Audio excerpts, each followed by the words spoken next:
आपने क्या जम्मू में डोगरा संस्कृति होती है, क्या डोगरियत का शब्द सुना कभी? कभी कश्मीरियत की तरह डोगरियत है कभी? नहीं, कभी लद्दाख की लद्दाखियत सुना? सबसे पहले तो मैं देशवासियों को बताना चाहिए 370 हटी नहीं है। हाँ, तो 370 न्यूट्रलाइज की। अब जो रहा है वो रहना चाहता है, वो कैसे रहना चाहता है ये तो पूछिए। ये पूछिए कि क्या आज की तारीख में मैं अपने बच्चे को, या मेरे जैसा कोई भी हजारों लाखों लोग हैं, अपने बच्चों को कह सकते हैं कि आप पुणे, महाराष्ट्र या अमेरिका या दिल्ली में नौकरियां छोड़ के कश्मीर जाओ? कौन जाएगा? वाजपेयी जी 5 बार देते हैं। हम डॉक्टर मनमोहन सिंह की सरकार जब थी यूपीए 2 में गोलमेज कॉन्फ्रेंस हुई, उनके बाद माननीय नरेंद्र मोदी जी की सरकार में आज तक हमको एक बार भी मिलने का अवसर नहीं दिया गया। क्यों? नमस्कार दोस्तों, मैं सत्य तिवारी स्वागत करता हूं आप सभी लोगों का आपका अपनी YouTube चैनल वेदांत मीडिया पर। दोस्तों, जैसे कि आप लोग देख सकते हैं कि आज मेरे साथ डॉक्टर अग्निशेखर जी बैठे हुए हैं। 1 महीने पहले द कश्मीर फाइल जब मूवी आई थी और उसके बाद मैंने एक इंटरव्यू किया था, कश्मीरी पंडितों की कहानी उन्हीं की जुबानी, और आप लोगों ने सब ने देखा था कि उसमें सबसे पहले मैंने बात की थी डॉक्टर अग्निशेखर जी से और इनकी धर्मपत्नी डॉक्टर क्षमा कौल जी से। और आज 1 महीने के बाद मैं इनके सामने बैठा हूँ, ये मेरे सामने बैठे हैं, और ये मेरे लिए सौभाग्य की बात है कि आज मुझे इनके दर्शन करने को मिले। अरे तो बहुत बहुत स्वागत है डॉक्टर साहब आपका मेरे यूट्यूब चैनल वेदांत मीडिया पर। आप कुछ ज़्यादा ही बड़ा चढ़ाकर कहते हैं, परिचय देते हैं, और आपका शुक्रिया, आपने अवसर दिया, और अवसर दिया उस बातचीत के लिए जो बातचीत अक्सर बहुत ज़रूरी है देशवासियों तक पहुंचना। और इस दृष्टि से मैं महत्वपूर्ण काम समझता हूं आप जो कर रहे हैं कि वो सच जो ज़्यादा अनकहे हैं उनको आप पहुंचा रहे हैं लोगों तक, इसलिए आपको दोस्तों बहुत डॉक्टर साहब कह रहे हैं मैं बढ़ा चढ़ा के बोलता हूँ। इनका परिचय आप लोग से मैं पहले भी करा चुका हूँ। साहित्यकार हैं, लेखक हैं, कवि हैं, उसके साथ में जो पुनून कश्मीर मतलब हमारा कश्मीर का जो संगठन है जो 32 सालों से कश्मीरी पंडितों के संघर्ष की लड़ाई लड़ रहा है, उसके फाउंडर हैं, संस्थापक हैं, अध्यक्ष हैं। तो मैं बढ़ा चढ़ा के तो कुछ कहता नहीं उनके बारे में, क्योंकि ये उस मतलब है उस लायक। मैं इनके बारे में जितनी भी तारीफ करूं कम है। मेरे पास शब्द नहीं है इनकी तारीफ करने के लिए। ये जो कार्य कर रहे हैं 32 सालों से जो संघर्ष कर रहे हैं उसके लिए मेरे पास शब्द नहीं है। और जैसा कि आप लोगों ने थंबनेल में देखा है कि आज जो मैंने सब्जेक्ट डाला है कि क्या कश्मीरी पंडितों की घर वापसी कभी नहीं होगी, ये सवाल मेरे मन में क्यों उठा है? क्योंकि आप लोगों ने देखा है कि करीबन 370 और 35 3 साल के करीब हो गए हैं, लेकिन आज कश्मीरी पंडितों की जो घर वापसी है अभी तक देखने को नहीं मिली है। द कश्मीर फाइल जब मूवी आई तो कश्मीर फाइल्स मूवी के जरिए जो कश्मीरी पंडितों के नरसंहार की कहानी थी, जो उनके दर्द की कहानी थी, वो पूरी दुनिया ने देखा, पूरी दुनिया ने महसूस किया उस कहानी को, उस दर्द को, उस सच को। कुछ लोगों को बुरा भी लगा क्योंकि उनको उनके जो इतने सालों से चलाए जा रहे प्रोपेगेंडा नैरेटिव का पर्दाफाश किया इस फिल्म ने। पूरा देश एक होकर कश्मीरी पंडितों के समर्थन में खड़ा हो गया। लेकिन वो सवाल जो इतने सालों से बना पड़ा है कि क्या कश्मीरी पंडित जिनको उनके घर से निकाला गया, जिनका नरसंहार किया गया, जिनका कत्लेआम किया गया, जिनकी बहन बेटियों को बेआबरू किया गया, वो अपने घर कभी वापस जा पाएंगे? उनकी आने वाली जनरेशन कभी अपने उस पैतृक संपत्ति को देख पाएगी? कभी अपने पूर्वजों के घर को देख पाएंगे उनकी आने वाली जनरेशन? वो सवाल आज भी खड़ा हुआ है। और आज अग्निशेखर जी से मैं उन सारे सवालों पे जवाब दूंगा, और सारे सवालों के जवाब अग्निशेखर जी आज देने वाले हैं। और कुछ ऐसे सच भी हैं जिनको आप लोगों को, सारी दुनिया को पता चलना चाहिए। तो इस वीडियो को पूरा देखिएगा आप लोग। इनका इंटरव्यू बहुत ज़रूरी है आप लोगों तक जानना और सभी लोगों को जानना, तो उस इंटरव्यू को आप लोग पूरा देखिएगा। ये एक तरह से इंटरव्यू मैं नहीं कहूँगा, मैं इनका इंटरव्यू लेने के लिए नहीं बैठा हूँ यहाँ पर आज। ये सिर्फ एक बातचीत है।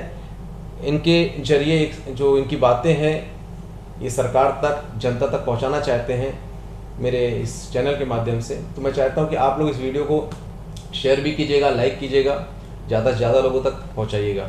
तो हम अपनी बातचीत शुरू करते हैं। तो डॉक्टर अग्निशेखर जी, आप सबसे पहले तो मैं आपसे जानना चाहूँगा कि जो ये 370 हटा, 335 हटा, तो जाहिर सी बात है कि आपको बहुत खुशी, 35 से, सॉरी माफ़ कीजिएगा, 35 से ये हटने के बाद बहुत बड़ी एक खुशी की लहर पूरे देश में आई थी। पूरे देशवासी इस धारा के हटने पर बहुत खुश हुए थे। जिनको नहीं पता था वो इसके बारे में जाने और वो भी बहुत खुश हुए। उसके बाद क्या हुआ और क्या आप लोग, मतलब क्या इसके बारे में थोड़ा सा बताइए डिटेल में, मैं मतलब हमारे दर्शक आपके माध्यम से जानना चाहते हैं। देखिए, बातें दोहराने से कोई लाभ नहीं है। संसार जानता है कि 370 न्यूट्रलाइज हुआ, जो कि अब माना जाने लगा था कि कोई नहीं करेगा, नहीं होगा। जिस 370 को, जिसे आप लोग महाराष्ट्र में कलम बोलते हैं, कलम 370 को अस्थाई मान लिया गया, कहा गया था, और वो अस्थाई, उसका टेम्पररी स्टेटस परमानेंट हो गया था लगभग, कि ये अस्थाई तो कहने की बात है, ये अब स्थाई है। ऐसा पूरा देश मान चुका था, लेकिन मान नहीं रहा था, संघर्ष कर रहा था इसके खिलाफ। उसमें कश्मीरी निर्वासित, जिन्हें आप कहते हैं, हम भी 32 वर्षों से ये मांग करते आ रहे हैं कि हमारी घर वापसी, जो बाद में बात करेंगे, कश्मीर घाटी में हो, कश्मीर घाटी के अंदर एक, भीतर कश्मीर घाटी के एक यूनियन टेरिटरी का निर्माण हो और वहाँ 370 नहीं हो, और फिर कश्मीर घाटी के अंदर यूनियन टेरिटरी के निर्माण की कैसे निर्मित होगी, कैसे संभव होगा? यानी आपको पुनर्गठन करना पड़ेगा। तो हम पुनर्गठन की मांग करते आए हैं 32 साल से, यानी जिसे रिऑर्गेनाइज कहते हैं आप करना, पुनर्गठन की मांग करते हुए कश्मीर घाटी के अंदर जिस तरह से पनुन कश्मीर अपने मार्गदर्शन प्रस्ताव के अंतर्गत कश्मीर घाटी के अंदर एक पनुन कश्मीर बनाने की मांग करता आया है, जहां कोई 370 ना हो, और 370 ना हो का मतलब है 35 भी ना हो। तो ये जब हुआ 32 साल के हमारे अथक संघर्ष के बाद, तो देशवासियों में तो जैसे आपने कहा, हर्ष की लहर तो फैली ही फैली, और अतिरेक उस हर्ष का तमाम कश्मीरी निर्वासितों समुदाय में था। कश्मीरी पंडित जिनको कहते हैं, खुल के नाचे, झूमे, बहुत हर्षित हुए। और उसके पीछे मोटे मोटे कारण ये हैं कि जिस तरह से राजनीतिक पार्टियां 370 को समझती रही हैं और उसके गुणगान करती रही हैं या उसका विरोध करती रही है, अपवाद स्वरूप में भाजपा को लीजिए। हमको प्रत्यक्ष, नहीं, आपने कहा अपवाद स्वरूप भाजपा को लिए, भाजपा यानी भी विरोध करती थी? नहीं, भाजपा ही विरोध करती थी, बाकी लोग समर्थन करते थे 370 का। हाँ, मैं वही कह रहा हूँ, भाजपा अपवाद थी जो शुरू से इसका विरोध करती थी। बाकी कोई पार्टी मुझे बताइए जो विरोध करती थी? नहीं करती थी। और विरोध करने के पीछे जो भाजपा की दृष्टि थी, उसके अतिरिक्त, क्योंकि उसके पीड़ित हम रहे हैं उस धारा 370 के, हमारे लिए 370 क्या था, देश कैसे देखता है, राजनीतिक पार्टियां कैसे देखती हैं, हम जो पीड़ित उसके, हम कैसे देखते थे। कमोबेश जो भाजपा का कहना था वो तो है ही है, लेकिन हमको जो लगता था, खुल के जो हम बात करते थे कि 370 एक मुखौटा है, इसकी वजह से, इसके होने से धर्मनिरपेक्ष लोकतांत्रिक भारत में, भारत की भूमि पर, इसकी आड़ में एक मिनी पाकिस्तान जैसा प्रदेश आपने बनाया था, बनने दिया था। क्या होता है कि हम एक अलग संस्कृति हैं, हम एक अलग लोग हैं, हम अलग हैं, तो हमको अलग संविधान चाहिए, विधान चाहिए, हमको कानून चाहिए, हमको आपके कानून पूर्णतः नहीं चाहिए, उसका हम निरीक्षण करेंगे, हमको आपका कौन सा, यानी जो केंद्रीय संविधान है, जो केंद्र में कानून बनेंगे, हम देखेंगे हमको कौन सा लेना है। यानी हम जो है, ये हम कौन है, इस हम को हम देख रहे थे, ये एक सब नेशनलिज्म है। सब नेशनल एक आइडेंटिटी बन रही है और उस आइडेंटिटी का पॉलिटिक्स किया जा रहा है। कहने को तो बहुत ये लग रहा है कि बहुत ठीक है, उसमें क्या है, लेकिन नहीं, ये इसके पीछे एक मुस्लिम कट्टरवादी सांप्रदायिकता काम कर रही थी प्रकारांतर से जी।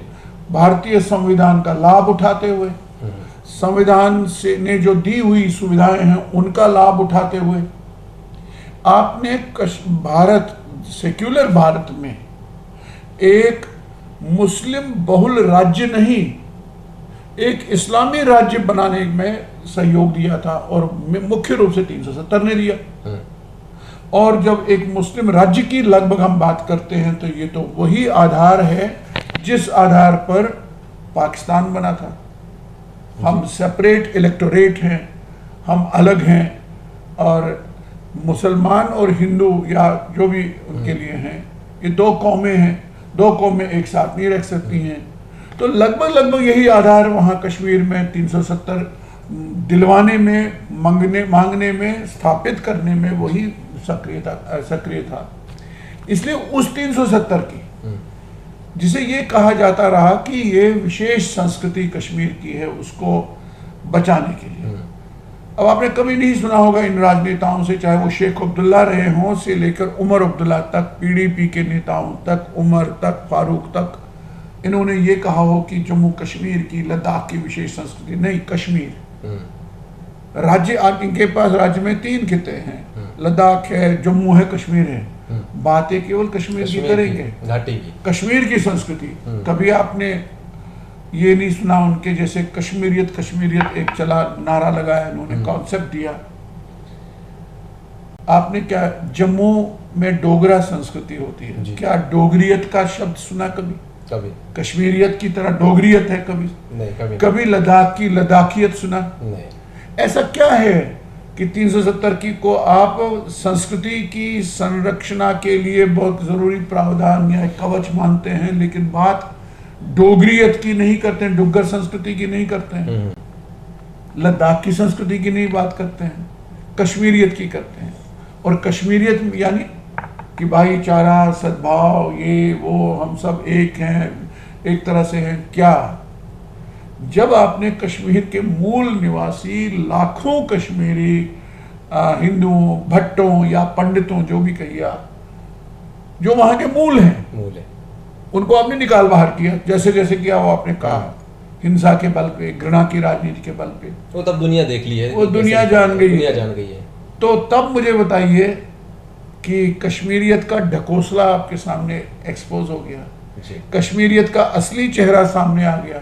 अगर कश्मीरियत थी कश्मीरी संस्कृति को बचाने की, तो अग्निशेखर जैसे लाखों अग्निशेखर बाहर क्यों हैं? तो इसलिए ये जो राजनीति चली, इसमें 370 हटी, इसका अतिरिक्त प्रसन्न भाव जो था हम में था। हमने कहा कि पिछले आज तक 32 वर्षों से लगातार जो हम एक आंदोलन चला रहे हैं, जिसे पनुन कश्मीर कहा जाता है, कश्मीर घाटी में कश्मीरी हिंदू जो है, जिसको धर्म के आधार पर, आपने मजहब के आधार पर निकाल दिया, जिसको अंग्रेजी वाले अदरिंग कहते हैं, अदर होना है, अन्यता के आधार पर बाहर कर दिया जी। और वो कैसे अब वापस जाएगा? उसके पास उसकी दृष्टि होगी, उसका एक प्लान होगा, योजना होगी, संकल्पना होगी कि हम वापस कैसे जाकर रह सकते हैं। उसका नाम पनुन कश्मीर है, और उसमें पुनर्गठन की मांग थी, उसमें 370 न होने की मांग थी। तो हमको लगता है कि 32 साल के बाद, 30 साल के बाद लगभग ये 370 का हटना, 35 का हटना, पुनर्गठन होना, कम से कम ये हुआ, ये बहुत खुशी की बात। और ये युगांतरकारी है। ये शायद इसी नेतृत्व से हो सकता था और किसी नेतृत्व से नहीं हुआ, ना करते, ना उनको करना था, न ये संभव था। इसलिए खुशी की भी बात है। अब रही उसके बाद आपने जो सवाल किया, यहाँ पे पूछना चाहूँगा, सवाल मैं यहाँ पे करूँगा कि ये चेंजेस जो 370 हटाने का जो काम मोदी सरकार ने किया है, युगांतरकारी जो आप कार्य जिसको आप उपमा दे रहे हैं, तो आप मानते हैं कि ये कार्य मोदी सरकार ही कर सकती थी और कोई नहीं? वो तो हमने कहा ना, बार बार कहा। मैंने कहा कि इवन जितने देश में जितने लोग खुश हुए, उन सबसे ज़्यादा खुश तो हम हुए। क्योंकि हमको लगा कि सही दिशा में पहला अब जो सबसे बड़ा। 370 और 35 से हटने के बाद जो उसके बाद 3 साल हो गए हैं, तो कश्मीरी पंडितों की जो घर वापसी है अभी तक कोई रिपोर्ट में नहीं आई। देखिए, अगर आप उसका 370 सबसे पहले तो मैं देशवासियों को बताना चाहिए 370 हटी नहीं है। हाँ, तो 370 न्यूट्रलाइज की गई है। ओके, न्यूट्रलाइज करने का मतलब है एक फुफकार रहा था सांप कुंडली में नीचे दब गया है और आपको लगता है कि पूरी तरह से हट नहीं गया है, इसको आपने न्यूट्रलाइज किया। ओके, और जिस विधि विधान से आपने न्यूट्रलाइज किया था क्योंकि आपके पास बहुमत है। आप ये कल्पना कर सकते हैं कि मान लीजिए 10 साल के बाद, 5 साल के बाद, 15 साल के बाद ऐसा ही बहुमत किसी और पार्टी के में आ जाए, वो उसको नए से रिवाइव कर सकती है, क्योंकि ये हटा नहीं है। जिसे निरस्त करना या निर्मूल करना, निर्मूल नहीं हुआ है, निष्क्रिय हुआ है, ये न्यूट्रलाइज हुआ है। जबकि ये एब्रोगेट होना चाहिए था। एब्रोगेशन ऑफ आर्टिकल 370 नहीं, न्यूट्रलाइजेशन है। तो न्यूट्रलाइजेशन में आपने एक फॉल्ट लाइन रखी है जी। आप कह सकते हैं कि अब संभव नहीं है, ये तो कहने को और मानने को ठीक है तर्क, लेकिन संभावना है, संभावना बनी हुई है। 35A आपने हटाया, बहुत अच्छा किया, सब स्वागत किया, सबने किया, हमने किया, कानून कश्मीर ने किया, दोनों का। लेकिन प्रश्न साथ में जुड़ता है, 35A के हटने के बाद आपने डोमिसाइल क्यों रखा? यानी आसान भाषा में ये कहें, कश्मीर, जम्मू कश्मीर जो कि आज यूटी है, इसमें नौकरी करने के लिए आप अप्लाई करें, नहीं कर सकते, क्योंकि आपके पास डोमिसाइल होना चाहिए। डोमिसाइल यानी आपको 15 वर्ष जम्मू कश्मीर में पहले रहना है। ओके, फिर साबित करना है कि 15 वर्षों से यहाँ रह रहा हूँ या 10 वर्षों से रह रहा हूँ कि मेरे माता पिता या जो भी सर्विस में थे। तो अगर ये शर्त है तो ये शर्त क्यों रखी गई? तो मतलब आप कह रहे हैं कि 35A में जो ये शर्त रखी गई है कि अगर कोई बाहर 35 से हटने के बाद 35 से हटने के बाद ये डोमिसाइल क्यों रखा? मतलब डोमिसाइल जो आप बोल रहे हो, इसका मतलब ये है कि अगर मैं वहां पर कश्मीर में नौकरी करना चाहूँ, मैं अपनी बात कर रहा हूँ, तो मुझे वहां पे जाके 15 साल पहले रहना पड़ेगा। फिर डोमिसाइल सर्टिफिकेट आपको दिखानी पड़ेगी, तब आपकी योग्यता एंटाइटलमेंट होगी। ये तो ये बात क्यों आपको ये तो अभी तक ऐसा मुझे नहीं लगता कि मैं ज्यादा लोग जानते होंगे इस बात को। नहीं, मैं इसीलिए रख रहा हूँ, मैंने प्रशंसा भी की, लेकिन इस सारे में जो फॉल्ट लाइन है वो तो है। इसके लिए कभी आपने सरकार से या फिर कभी ऐसे कुछ बातें सरकार तक पहुंचाने की कोशिश की कि भाई ये आज को जब जमाना जो है सोशल मीडिया का जमाना है, ऑनलाइन का जमाना है, हमने अपनी बात 32 साल से तो रखी है, और आर्टिकल 370 के न्यूट्रलाइज किए जाने के बाद, 35 से जाने के बाद हमने बार बार यह बात रखी है, बार बार ये पहुंची जरूर होगी। ऐसा नहीं है कि गृह मंत्रालय का तंत्र एक होता है। अभी हम प्रेस कॉन्फ्रेंस के लिए जाएं तो सबसे पहले तो वो गृह मंत्रालय का ही बंदा एक आता है, ये दीजिए प्रेस के लिए, वो तो हमसे पहले पहुंचाते हैं। ऐसी बात नहीं कि उनको पता नहीं है, लेकिन हमको जो लगता है, अब जैसे ये कहा जाता था कि हम जाकर के ज़मीनें लेंगे, खरीदेंगे जी, वहाँ 370 नहीं हटता है। हमारी जानकारी के हिसाब से पूछा जाना चाहिए कि कितने भारतीयों ने जाकर के ज़मीनें वहाँ खरीदी, अगर खरीदी तो वो कितने हैं, अगर नहीं खरीदी तो क्या कारण है जी? कारण यह है कि वो लोग कहते हैं हमारे पास क्लियर ऑर्डर्स नहीं है। डिविजनल कमिश्नर ने कहा कि हमारे पास क्लियर कट स्पष्ट ऑर्डर्स नहीं है कि हम इनको जमीन खरीदने की अनुमति दें कि नहीं दें, इनसे डोमिसाइल लेना है या नहीं लेना है, वो क्या क्लियर कट नहीं है। तो ऐसे में जो जहां इस नौका में छिद्र हैं, हमारा उन छिद्रों को बंद करने का जो है आग्रह है। इस आग्रह को आप दुराग्रह मत मानिए, इस आग्रह को अपना विरोध मत मानिए, इस आग्रह को मानिए संकेत कि कहां से ये छिद्र बंद किए जाने चाहिए जो नहीं है।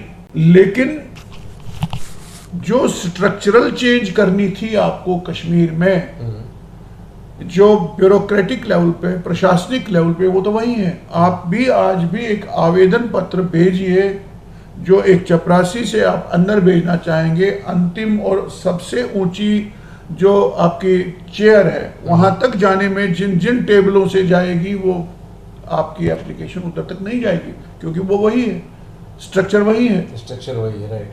तो इसलिए जब आपने बदलना है एक कट्टरता को, बदलना है एक रेडिकलाइजेशन को, ऐसा क्या ये सत्य नहीं है कि 370 के जाने के बाद 35 से के जाने इतने बड़े क्रांतिकारी कदम आपने उठाए, उसके बाद भी आतंकवाद है कश्मीर में। हर दिन या दूसरे दिन तीसरे दिन लोग मरते हैं, आतंकवादी मरते हैं, 2 मरते हैं, 4 मरते हैं, हमारे सुरक्षा कर्मी शहीद होते हैं। और जो रेडिकलाइजेशन है, जो कट्टरता है, वो कितनी फैली है इस वर्ष में, आपने जान लिया कभी? और क्या कारण है कि आपको जो कदम उठाने चाहिए थे आप उठा नहीं रहे हैं? तो इसलिए देशवासियों को पता लगना चाहिए कि ये सरकार ही कर सकती है, अगर करेगी, करना इन्हीं को है, आशाएं इन्हीं से हैं। अगर ये नहीं करेंगी तो ये नोट कर लीजिए, कोई नहीं करेगा। और जिस तरह से कश्मीर एक मान लीजिए, कश्मीर एक उदाहरण है आपके पास।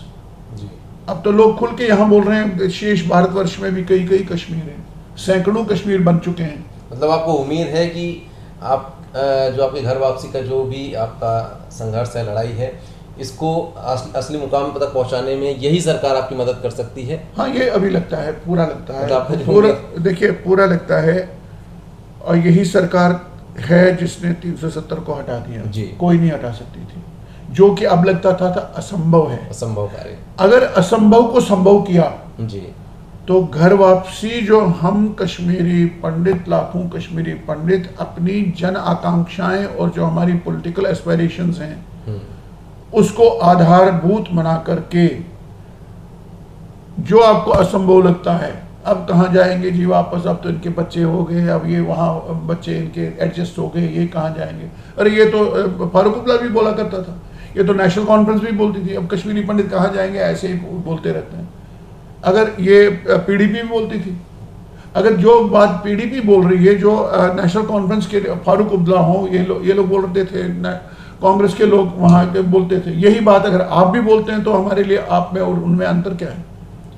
जबकि ये होना चाहिए कि आप कश्मीर घाटी के अंदर जो हम कह रहे हैं, देशवासी इसको समझे, मैं बहुत आसान शब्दों में कहूँगा। हम कहते हैं कि कश्मीर घाटी से आपने लाखों कश्मीरी पंडितों को इसलिए निकाला क्योंकि वो भारत को मानने, जानने और जीने वाले लोग थे। सांस्कृतिक हजारों वर्ष से कश्मीर भारत है, कश्मीर भारत है, उस भारतीयता की प्रेजेंस और रिप्रेजेंटेशन कश्मीरी हिंदू है वहां का, जो कभी नहीं चाहेगा कि कश्मीर में पाकिस्तान बने, कश्मीर भारत से कटे और अलग हो जाए, इसीलिए तो वो भुगत रहा है, इसलिए वो बाहर आया। वो कैसे रहना चाहता है? उसे आप यहाँ मुंबई से बैठकर, उसे आप गुजरात से बैठकर, कोलकाता से बैठकर, उड़ीसा से बैठकर नहीं कह सकते आप वहाँ जाओ जी, वहाँ आप रहो, सुख से रहो। क्योंकि मैं भी कश्मीर गया था, मैंने डल में सवारी की, मैं वैष्णो देवी गया था, वहाँ तो सब ठीक है। जानता वही है ना जो रहा है। अब जो रहा है वो रहना चाहता है, वो कैसे रहना चाहता है, ये तो पूछिए। ये पूछिए कि क्या आज की तारीख में मैं अपने बच्चे को, या मेरे जैसा कोई भी हजारों लाखों लोग हैं, अपने बच्चों को कह सकते हैं कि आप पुणे, महाराष्ट्र या अमेरिका या दिल्ली में नौकरियां छोड़ के कश्मीर जाओ? कौन जाएगा? क्यों जाएगा? क्यों जाएगा? सही बात है। सवाल ये है कि कश्मीर को वैसा कश्मीर बनाइए ना जो हम कह रहे हैं आपको, सरल शब्दों में हम आपको कह रहे हैं कि एक तो कोई भी कश्मीरी पंडित से जो कहा जाता है अपने अपने घरों में जाइए, वो अपने अपने घर है नहीं, वहाँ तो घर ही नहीं रह गया ना वो तो। एक तो वो घर आपके जला दिए गए, मिट गए, या आपको बेचने पड़े, या हथियाए गए, वो मिटाए गए, वहाँ है नहीं घर आपके। तो अपने अपने घर क्या है? ये सबसे बड़ा झूठ नंबर 1 है। ये झूठ वो हुर्रियत वाले भी कहते थे, कश्मीरी नेता भी कहते हैं, और भारतीय राजनीति के बड़े बड़े धुरंधर भी कहते हैं अपने अपने घरों को जाएंगे। ये पहला झूठ है। दूसरा झूठ है कश्मीर से आ रहा है, हम तो इनके बिना अधूरे हैं। कश्मीरी पंडित और कश्मीरी मुसलमान जो भाई भाई हैं, हम इनके बिना अधूरे हैं। सोशल मीडिया वीडियोस भी फैलाए जाते हैं, ये आता है, हम इनके बिना अधूरे हैं। इनको एक दिन आना है, वो एक दिन कब आएगा? 32 साल के बाद भी अगर कहें एक दिन आना है, वो एक दिन कितने हजार साल के बाद आना है? एक। हम भाई भाई हैं, और जब निकाले गए तब भाई नहीं थे, तब कितना रोका आपने बड़े भाई की तरह छोटे भाइयों को निकलने से। ये झूठ गढ़े जा रहे हैं, ये जो झूठ गढ़े जा रहे हैं ये नैरेटिव्स हैं। इन नैरेटिव के पीछे का मन आपको समझना है, वो हम ठीक से समझते हैं। एक अपने अपने घरों में नहीं जा सकते, अपने अपने गांवों में नहीं जा सकते, वो है ही नहीं, वहां कुछ नहीं है आपका। अगर है भी किसी का, अब मुझे बताइए वो 32 साल के बाद कैसे जाएगा? वो तो बुढ़ा हो चुका है ना, बुजुर्ग हो चुका है। तो ऐसी बात है, आप लोग की जनरेशन बुजुर्ग हो चुकी है, नई जनरेशन जो आ रही है वो यहाँ पे सब सेटल है। अब ये कह रहे हो आप, तो यानी आप भी टरका रहे हो, आप कह रहे हो ये कहाँ जाएंगे, बच्चे इनके एडजस्ट हो गए। अब ये कुछ लोग हैं जो बोलते हैं, यानी आप भी, आप गंभीर नहीं है। आप बात करिए ना, हम बता देंगे आप कैसे जाएंगे, हमारे बच्चे भी कैसे जाएंगे। हम आपसे कहते हैं कश्मीर घाटी के अंदर हम रहते थे, हमारा सह अस्तित्व जिसे को एग्जिस्टेंस कहते हैं, हम भी रह रहे थे, आप भी रह रहे थे, मान लीजिए, लेकिन जो मेजोरिटी इसने कंडम कर दिया रहना, इसने आपको नकार दिया, फिर जेनोसाइड किया, नरसंहार किया, जो भी किया, जो अब दुनिया जानती है। लेकिन हम कहते हैं हम छोड़ेंगे नहीं, कश्मीर हमारा है। हमारा यानी मेरे कश्मीर खाली मेरा नहीं, मेरे बाप का नहीं, कश्मीर पूरे भारत का है। तो मुझे निकाला भी इसलिए क्योंकि मैं भारत का एक प्रतिनिधि चेहरा था वहां हजारों साल से। इसलिए कश्मीर कौन जाएगा? कश्मीर भारत को जाना है, कश्मीर में भारत बसाना है, कश्मीर में भारत की परंपरा, भारत की संस्कृति, भारत का जो कि वो फिर से बसे। उसके लिए क्या है? उसके लिए हम कहते हैं भैया कश्मीर घाटी के अंदर भीतर घाटी के अंदर आप एक यूनियन टेरिटरी अलग से बनाओ। एक अलग यूनियन टेरिटरी कश्मीर में बननी चाहिए, जहां 7 लाख कश्मीरी हिंदू जिनको निकाल बाहर किया गया है पहले से और आज भी, वो लोग एक ही जगह पर रहें, अब पूरे संवैधानिक अधिकार के साथ। वो क्या होता है? यूनियन टेरिटरी होती है केंद्र सरकार का शासन रहे। ओके। आपकी चैनल के माध्यम से मैं देशवासियों को कहता हूं कि हम जिसे पनुन कश्मीर कहते हैं, पनुन होता है हमारा अपना, जैसे आप लोग आमची मुंबई बोलते हो, अपना भारत कह सकते हैं, अपना पंजाब, अपना, तो इसी को कश्मीरी में पनुन कश्मीर बोलते हैं। हम एक ऐसा पनुन कश्मीर बनाएं जिसमें केंद्र शासन हमेशा करता रहे, केंद्र की दखल रहे, और ये लाखों लोग वहां बैठे। अब लाखों लोग जाएंगे तो लाखों लोगों के बच्चे कितने होंगे? हजारों होंगे ना। हजारों बच्चों के लिए अपने कॉलेजेस खोलने होंगे, अपने यूनिवर्सिटीज बनानी होंगे, अपने एयरपोर्ट खुलाने होंगे, रेल जाएगी, सारा तंत्र एक खड़ा करिए। यानी आप एक अंदर लगभग मान लीजिए चंडीगढ़ को मानकर आप चले, एक बड़ा चंडीगढ़, दुगना तिगुना चंडीगढ़ क्रिएट करिए अंदर, जिसमें हम आप सब रह सकें। अब जब रह सकोगे तो वहाँ एक स्ट्रक्चर होगा, सिक्योरिटी होगी, आपका प्रशासन होगा, कॉलेज, यूनिवर्सिटी, प्रशासन, सचिवालय, ये सारे जो बनेंगे, तो वो आपको बच्चों को नौकरियां देगा जी। वो आपके बच्चों के लिए फ्यूचर देगा। तो हम अपने बच्चों को कह सकते हैं, हमको कहने की जरूरत ही नहीं पड़ेगी, बच्चे हमारे दौड़ते हुए जाएंगे। सब बच्चे चाहते हैं कश्मीर जाना, लेकिन ऐसे क्यों जाएंगे? ऐसे जो गए हैं, ऐसे अभी स्ट्रक्चर की बात कर रहे हैं, ये इसको बनाने में तो समय लगेगा। हाँ। समय लगेगा, क्योंकि अभी समय तब लगेगा जब आप कहीं शुरुआत करेंगे। शुरुआत हो ही नहीं रही है। अच्छा, शुरुआत करिए तो समय पता चलेगा ना, कितना 5 साल लगेंगे, 10 साल लगेंगे एक निर्माण करने में। तो आपने अपने संगठन के माध्यम से जो रूपरेखा तैयार की है, इसके लिए क्या भी की, कभी आप लोगों ने सरकार से जाकर डायरेक्ट ऐसा कांटेक्ट करने की कोशिश की? कभी की बात नहीं है, कब नहीं की है। पनुन कश्मीर ने शुरू से, ऐसा कौन सा सरकार और कौन सा नेतृत्व है जिससे हम नहीं मिले हैं? अकेले अटल बिहारी वाजपेयी जब प्रधानमंत्री थे तो 5 बार हम मिले हैं। मैं मिला हूं 5 बार शिष्टमंडल लेकर के। सरदार मनमोहन सिंह जी से मिले हैं, डॉक्टर मनमोहन सिंह से, और कई अन्य नेताओं से, बड़े बड़े नेताओं से, विपक्ष से। ऐसी कोई पार्टी गिनाई है जिनके बड़े टॉप से टॉप नेताओं से हम ना मिले? कोई भी पार्टी नहीं है।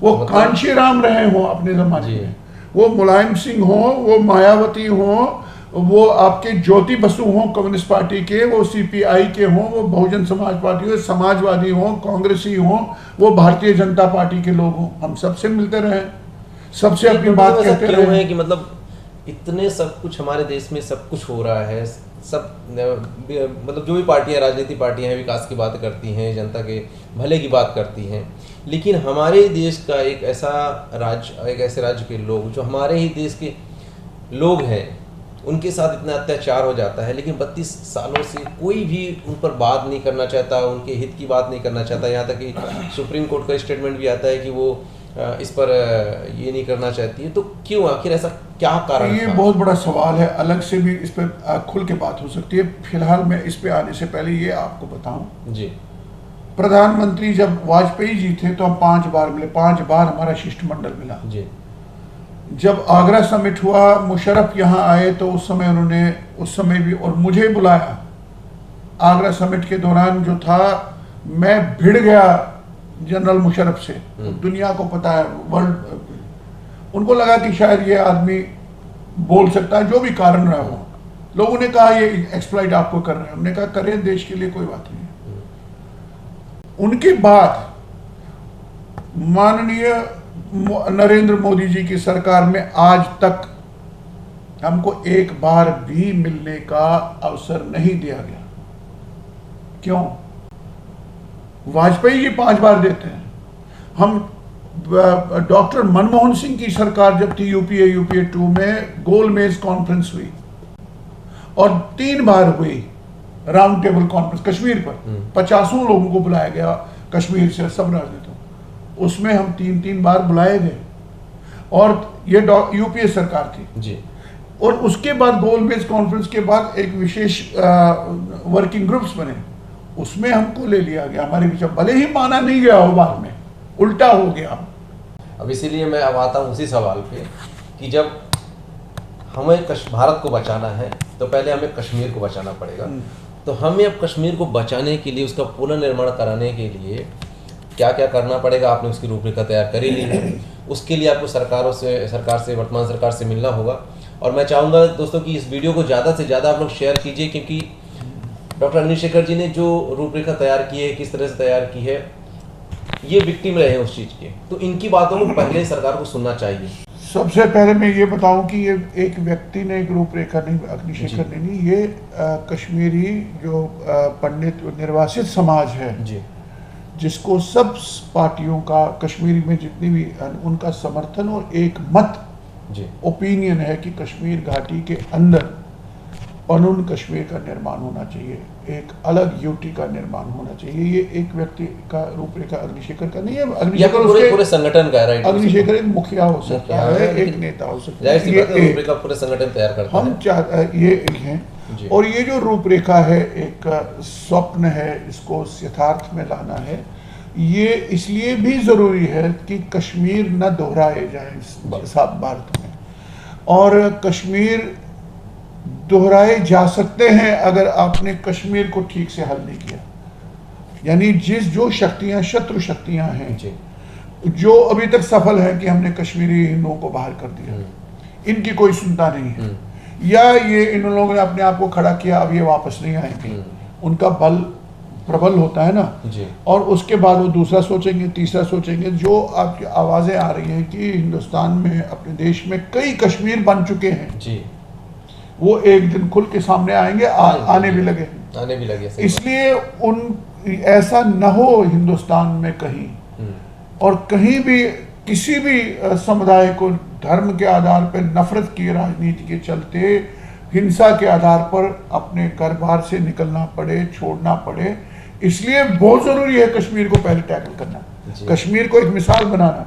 कश्मीर में शत्रु शक्तियों ने, ऐसा पाकिस्तान समर्थित जिहादियों ने, अलगाववादियों ने, आतंकवादियों ने ये किया, देखो हमने उसका समाधान किया, स्थायी समाधान किया। उससे शत्रु की जो मनोदशा है उस पर प्रभाव पड़ेगा, उसका मनोबल टूटेगा, मनोबल तोड़ना है शत्रु का। और जो आपके मूल्य हैं, भारतीय जीवन मूल्य जो है, जियो और जीने दो, आप भी रहो हम भी रहें, आप भी इस देश से प्यार करो हम भी करेंगे, और ये सारा देश जो है एक है, एक आत्मा है, एक इसमें हम सबका देश है। वो हम सबका देश की भावना तभी आएगी जब सबका साथ कश्मीर को समाधान के लिए जाएगा। और मैं चाहूँगा कि सुनने वाले अपने अपने क्षेत्रों में जी। अपने अपने राजनेता जो भी हैं, जो भी राजनीतिक पार्टियां हैं, जो भी उनकी राजनीतिक पार्टियां जहां भी झुकाव है, उन सब पर ये दबाव डालें कि कश्मीर की जो वहाँ जलावतनी हुई, जो धर्म के आधार पर निर्वासन हुआ लाखों कश्मीरी मूल निवासियों का, उनको उनकी शर्तों पर, उनकी भावनाओं के अनुसार वापसी बसाने में ही उनका भी हित है, कश्मीर का भी हित है, रेस्ट ऑफ इंडिया पूरे देश का हित इसमें है। इसलिए ये देश की समस्या है, ये कश्मीरी पंडितों की समस्या करके इसको छोटा मत करिए, क्योंकि अगर वो ऐसा होता तो फिर कश्मीरी पंडित भी मान लिए सोचते हैं यार गोली मारो जाओ, हमने आज तक हम रहे, अब तुम बचाओ, हम भी छोड़ देंगे, क्योंकि ये पढ़ी लिखी कौम है, अपने आप को एडजस्ट करेगी, संघर्ष करेगी, संघर्ष किया, संघर्ष कर रहे हैं, लेकिन हम फिर भी लड़े जा रहे हैं क्योंकि इस देश को बचना है। इस देश को बचना है तो शांति बचेगी, सहअस्तित्व बचेगा, धर्मनिरपेक्षता बचेगी, जिसके लिए आप वसुदैव कुटुंबकम कहते हैं। वसुदैव कुटुंबकम कहना ठीक है आदर्श के लिए, पहले अपना कुटुंब तो बचाइए ना, अपना कुटुंब ही खतरे में है, फिर वसुधा की चिंता करेंगे। और अपने चिंता करने के लिए एक शक्तिशाली भारत का होना बहुत ज़रूरी है, और राज्य सत्ता का होश में आना बहुत ज़रूरी है। चाहे कोई भी हो, नाराज हो या ठीक हो, उसकी चिंता नहीं है, ये देश को बचना चाहिए, देश को बचना चाहिए। देश को बचना है। अंत में सर आपसे वही सवाल करना चाहूँगा जो मैंने पूछा फर्स्ट में कि जी, क्या कश्मीरी पंडितों की घर वापसी कभी नहीं होगी?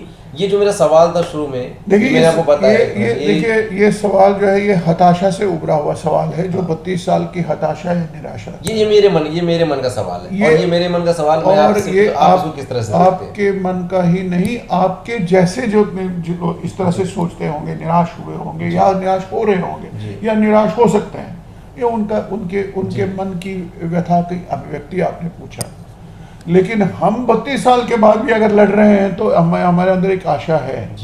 वो आशा क्या क्या है? वो आशा ये है कि भारत की जनता जो है, भारत राष्ट्र जो है, जो जनता है, जो जन की भावना है, वो एक अलग सच्चाई है और बहुत ठोस सच्चाई है। भारत का राज्य जो है, जो लोग राज्य करते हैं, विपक्ष में है, पक्ष में है, सत्ता में है, वो एक अलग सच्चाई है। उनकी अनिवार्यताएं क्या हैं? वोट लेना, सरकार में रहना, सरकार में बने रहना, सरकार से न गिरना। जो बाहर है उनका ये है कि उनको गिराना, हम जाएंगे फिर हम बने रहेंगे। उनकी जो उठा पटक, वो अलग सच्चाई है। जो बड़ी सच्चाई इस देश की सबसे बड़ी है, वो जन की सच्चाई है, वो एक लोक की सच्चाई है। भारत एक लोक का नाम है, भारत एक लोक है, लोक। और ये जो लोक है, वो अगर आप उन तक पहुंच सके भावना की दृष्टि से, विचार की दृष्टि से और भविष्य की चिंता को लेकर के वशी से, उसका प्रभाव लोक से आएगा राज्य पर, जो स्टेट है, इंडियन स्टेट।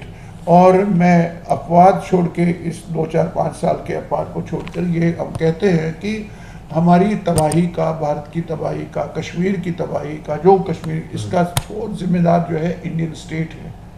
भारतीय राज्य तंत्र जो रहा है, और आज़ादी से लेकर के पिछले 75 सालों में या 5-6 साल छोड़ दीजिए, ये भारतीय राज्य है। इसलिए भारतीय राज्य पर दबाव किसका आएगा लोकतंत्र में? लोक का।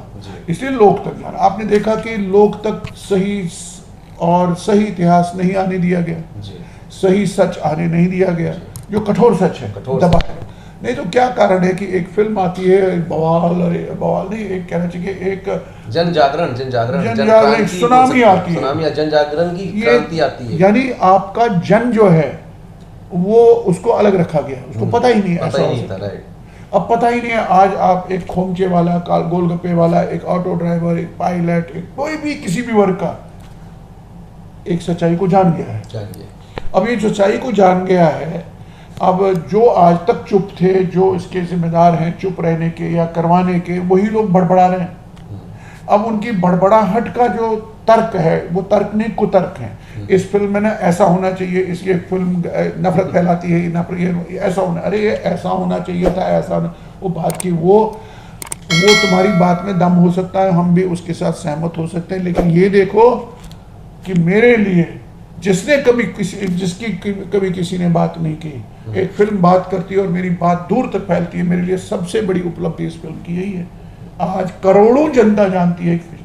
अब ऐसा कहने के बाद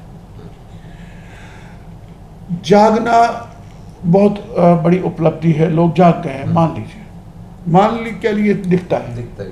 लेकिन जागे रहना बहुत बड़ी जिम्मेदारी है। बहुत बड़ी जिम्मेदारी है, सही कह रहे हैं। जागना तो हो गया, मान लीजिए हो गया जागना। ये जागना कब तक टिकेगा? ये जागे रहना जो है ना, जागे रहने के लिए लोक की भूमिका बनती है। और मैं आपका निष्कर्ष अंत में ये कहूं जी। कि जो मुझे एक आशावादिता भी लगती है, सभी विमर्श भारत में जी। इंटेलेक्चुअल डोमेन से बाहर आकर, बुद्धिजीवियों के लोक से बाहर आकर पब्लिक डोमेन में आ चुका है। लोक के अधिकार में सारे विमर्श आ गए हैं। अब लोक तय करेगा, लोक तय करेगा, भारत की जनता तय करेगी कि उसको कैसी फिल्म चाहिए, कैसा नेता चाहिए, कैसी पार्टी चाहिए, कैसा क्या चाहिए। लोक तय करने के मूड में आ गया है। ये एक बदल है। अब यहाँ खतरा यह है कि लोग सही दिशा में जाए, सही बातें कहे, क्योंकि उसके साथ बेचारे के साथ दिक्कत यह है कि उसको अंधेरे में रखा गया है। वो पहली बार देख रहा है। आप अगर मान लीजिए 70 साल या 70 घंटे किसी को अंधेरे कमरे में रखा जाए, फिर अचानक उसको प्रकाश में लाए, वो अंधा हो जाएगा। उसको आदत ही नहीं है प्रकाश की। इसलिए इसकी चुनौतियां हैं, ये चुनौतियों की ओर मैं इशारा कर रहा हूँ। इस भारत को जागना है, जागे रहना है। जो नया भारत आप बड़े ही जो भी कह रहे हो, और विमर्शों के खिलाफ लड़ना है, जितने विमर्श खड़े किए गए हैं, गढ़े गए हैं, और सच को बाहर आना है। और मुझे लगता है कि आपने पूछा क्या नहीं हो सकती है वापसी, मैं आपसे कहता हूँ क्यों नहीं हो सकती है वापसी, होगी। क्यों नहीं हो सकती? होगी। जब 370 जब माना गया था असंभव है, नहीं हटेगा, हट गया। असंभव संभव में बदला। अगर आपको लगता है कश्मीरी पंडितों की वापसी असंभव है, ये असंभवता भी संभव में होगी। और हम उसी विश्वास, आशा, ताकत, ऊर्जा के साथ अपने भारत की जनता, राष्ट्र की हिम्मत के साथ उनको जोड़कर, या वो हमें जोड़कर एक घर वापसी की तरफ निश्चित रूप से सहायता दे रही है, देगी, और ये सब संभव होगा। घर वापसी होगी। चलिए, तो डॉक्टर सागनी शेखर जी ने कहा कि घर वापसी होगी, और हम चाहते हैं कि हमारे सभी कश्मीरी हिंदू भाइयों बहनों की घर वापसी हो। वो अपने घर को जाए, अपने मातृभूमि जाए, वहाँ पर रहें। और जैसा कि डॉक्टर अग्नि शेखर जी ने कहा कि उसकी जो पूरी रूपरेखा है संगठन ने तैयार कर रखी है, और वो चाहते हैं कि जो ये सरकार है, वर्तमान सरकार है, उन्होंने ये भी कहा कि ये वर्तमान सरकार ही कर सकती है, क्योंकि जो 370 जैसा असंभव कार्य जो है इनके कार्यकाल में ही हुआ है, और इन्होंने इसको युगांतर कार्य कहा है। तो जाहिर सी बात है कि इनकी जो उम्मीदें हैं वो इसी सरकार से है। अगर नहीं होगा तो इसलिए मैं चाहता हूं दोस्तों कि ये वीडियो को आप ज़्यादा शेयर कीजिए, ताकि ये डॉक्टर साहब की कही हुई सारी बातें हमारे वर्तमान सरकार तक पहुँचे, और वो ऐसे कदम उठाएं, ऐसे कार्य करें कि हमारे जितने भी कश्मीरी भाई बहन हैं वो अपने घरों को जाएं। बस इसी के साथ मैं अपने शब्दों को विराम दूंगा। डॉक्टर साहब कुछ कहना चाहते हैं? जी, अपने घरों को, वो घर तो है ही नहीं, आप भी उसी पर आ गए। नहीं, माफ कीजिएगा, लेकिन अपने घर मतलब अपनी मातृभूमि की अपनी मातृभूमि जाएं, और अपनी मातृभूमि जाएं, और वहाँ एक पन्नू कश्मीर का निर्माण हो, और पन्नू कश्मीर निर्माण हो, और सरकारें हमारी जो वर्तमान सरकार है इस कार्य को पूरा करें, इनके सब पूरा वापस भारत जाए, और ये पूरा भारत जाए, और ये नया भारत बनते हुए हम पूरा भारतवासी देखें। जिस भारतवर्ष का हम सपना देख रहे हैं, अखंड भारत का सपना देख रहे हैं, और हम भी पूरी उम्मीद करते हैं जेनोसाइड की मान्यता भी हो। और जितनी भी बातें डॉक्टर साहब ने रखी हैं, जेनोसाइड की मान्यता, और भी बहुत सारी बातें हैं, क्योंकि एक छोटे से इंटरव्यू में, छोटे से बातचीत में पूरी बातें नहीं हो सकती हैं। तो मैं आगे भी डॉक्टर साहब से कंटिन्यू बात करता रहूँगा। आज डॉक्टर साहब ने मुझे साक्षात मिल के अपने दर्शन दिए, तो मैं भाग्यशाली हूँ और सौभाग्यशाली हूँ कि मुझे उनके दर्शन मिले, और आज मैं धन्य हो गया इनके दर्शन पाके। सत्य तिवारी जी, बहुत सारी बातें मैं आप दोस्तों आप बता नहीं सकता, बहुत सारी बातें मेरी इनसे कल पूरे दिन मेरे साथ में थे, और आज आपका भी आपका बहुत बहुत आभार सत्य तिवारी जी। आपने अपनी चैनल के माध्यम से आपने अपने लाखों दर्शकों के सामने ये बात रखी और रखने का एक सुअवसर जुटाया। इससे आपने इस देश का ही अपने अंश में भला किया है और हम सब ऐसा करते रहें। जी। ये देश का भविष्य उज्जवल है। आशावादिता के साथ ये देश चमकेगा। इसने फिर से अपने परम वैभव को पहुंचना है, उस दिशा में हम सब लगें। और कश्मीर जैसे कई समस्याएं हैं देश के बहुत सारी सामने, समस्याएं, सही और इस समस्या का निपटारा देश में और जगह पे कोई कश्मीर खड़ा ना हो, उसका एक प्रतिकार है, प्रतिरोध है। तो इसके लिए हम सबको साथ में खड़े रहना पड़ेगा, सब साथ आपका में। बहुत बहुत धन्यवाद। बहुत बहुत धन्यवाद। नमस्कार। बहुत नमस्कार।